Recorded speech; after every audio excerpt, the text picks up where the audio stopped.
tama ang guhit na para sa akin. Pagdala ay ipagsapalaran sa mga magkatatan ang pinagmulan kaya naman check and saga.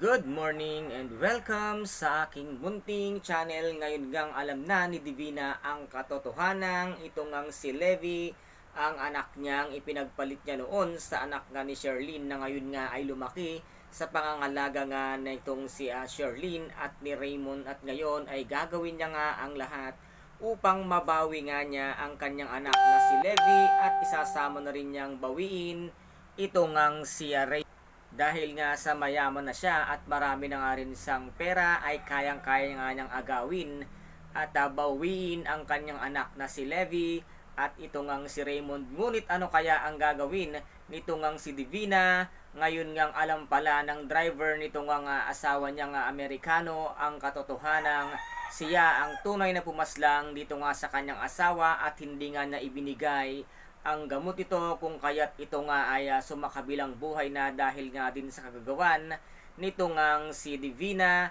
at ito pala ang kanyang pinatulan upang magkaroon siya ng yaman na ngayon nga ay kanyang tinatamasa na hanggang sa ngayon ay hambog pa rin at nuknukan ng kayabangan. At dito naman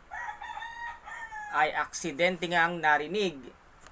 at dito nga ay aksidenteng narinig ng kanyang driver ang kanilang usapan ng kanyang pinsan na si Jenny na ito ngang si Levi na nasa pangangalaga nga nitong si Sherlyn ang kanyang tunay na anak at ito nga ang kanyang plano ay babawiin niya na kasama nga si Raymond kung kaya't dito nga ay ito na ang siyang pagkakataon nga ng driver na ngayon nga ay i-booking na ang lahat ng kalokohan nito ngang si Divina kung kaya't ang ginawa niya ay ni-record niya ang lahat nga ng magiging ebidensya once nga na makausap ng driver ito ngang si Sherlyn kung kaya't dito ay aksidente ngang nagkasalubong sila ng driver itong si Sherlyn ay dito na nga niya ibubuking ang katotohanan sa lahat-lahat nga ng kasalanan nitong si Sherlyn at dito na kasalanan nitong ngang si Divina kaya Sherlyn at dito nga ay ibubuking niya na ang katotohanan at dito ay magugulat at mabibigla naman itong ngang si Divina sa lahat ng sasabihin ng kanyang driver